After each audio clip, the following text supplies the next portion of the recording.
Hey, so in this video, what we're going to do is we're going to use Python to play a VizDoom scenario called Take Cover using reinforce algorithm, otherwise known as policy gradient. This is implemented in PyTorch. So what we're going to do is we're going to train this for 50 hours and we're going to watch what happens. If you want knowledge about like how to write this, I have other videos on that. But here we're going to watch what happens. Let's start with the graph. So here is a graph. On the right hand side, so this is the 50-hour mark, and this is batches. So like each training batch is going along the x. So basically, this is time. This is how long we've trained it. And then on the y-axis is the reward. So in this scenario, basically the agent can move left or right, and then these monsters fire fireballs at it, and it can move left or right to dodge the fireballs. All right, and basically it gets 1 point for each time step that it survives. And there's like I don't know, like 100 time steps a second or something like that. Maybe it's like 30 time steps a second. So yeah, so then this is the reward. So like this means it survived 450 time steps. So like if we look at this graph, like to start with, it's scoring about 250, and then it kind of increases its score for like this must be like just under 24 hours, like 16 hours, 20 hours, and then it's kind of flat for the rest of the time. All right, so now let's watch what happens. So what we're going to do is we're going to show one episode. Well, basically what happened is during training, we stored the model every 10,000 episodes. So one batch is 16 episodes. I'm not sure exactly the relationship. But basically, there's 180,000 episodes in total. So I guess, well, I mean, each batch is 16 episodes, right? Yeah, 10,000 episodes. Well, yeah, I guess we can calculate that quickly. So if we're doing 10,000 divided by 16, so there's 600 every 625 batches, right? So we're going to go here and then like here, something like that.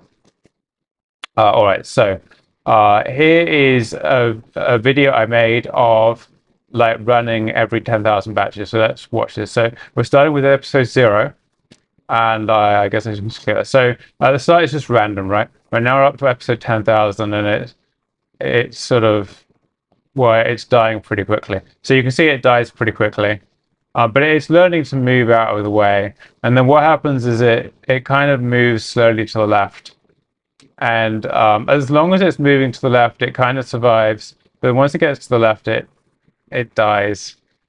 So here we got up to a reward of 409. Let's pause that a sec. So 409 is here. So basically, it gets up to about 420, and then it never gets any further than that. So it varies. Like sometimes it scores more than others. So what we've got here is we've got the screen goes into a convolutional neural network.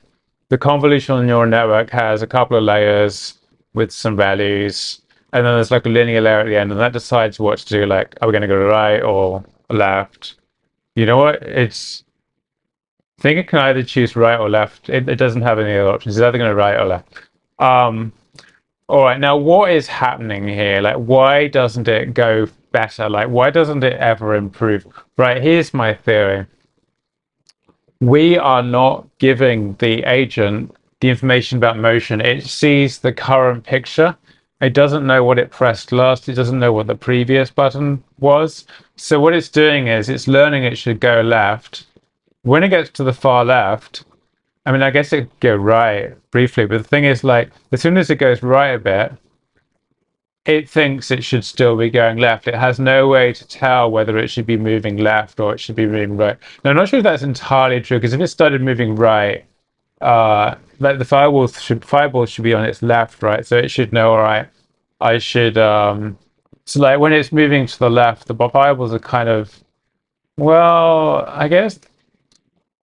Yeah, I mean, can you tell from this which direction the fireballs are going? I don't think you can. So I think what we need to do if we want to improve this is we need to give the agent access to motion. So basically, one or both of give the agent a few of the previous frames so it can see, okay, these I am moving to the left or I'm moving to the right. And so basically, if it's moving to the right, it should keep moving to the right. If it's moving to the left, it should keep moving to the left. It will also be able to know which direction the fireball is going. Like, is this fireball going this way?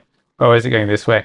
And then another thing we can do, and we can do both of these, is so we have two convolutional layers followed by a linear layer, fully connected layer. What we could do is we could feed into that linear layer like the last few button presses from the last few time steps. That way the agent will know, oh, I've been pressing left, so I should probably like keep pressing left. But like when it gets to the left wall, it'll be like, right, so now I've hit the left wall, maybe I should start going right. And then once it starts going right, it knows it's going right, so it'll be like, all right, maybe I should just keep going right. And so then it'll learn, it'll just go left and right. So these are the two things. Like if I want to run this again, I'll probably run this again. And when I run it again, I think those are the two things I'm going to change. One is I'm going to stack up a few previous frames. I'll probably make them like grayscale too, like get rid of the color, don't need color. Grayscale, stack up a few extra frames, and I think I'm going to include the previous key presses that the agent has. Like if we were playing the game, we would know what key presses we pressed recently, right? So I think it's fair to give that information to the agent. So it's going to know, all right, I pressed left the last few frames. Yeah, I think if we do those two things, it will learn a lot better. That's my plan. Yeah, so if you liked this video, please click like. Any comment suggestions, please put in the comments. Let me know what you want to see in these videos. Do you want them longer, shorter, more code, less code, more video, more replay, more explanation? Like whatever you want. Like don't care about what anyone else wants. Like what do you want? Please, please, please, please put it in the comments. Cool. If you got this far, thank you very much. See you in the next video, hopefully.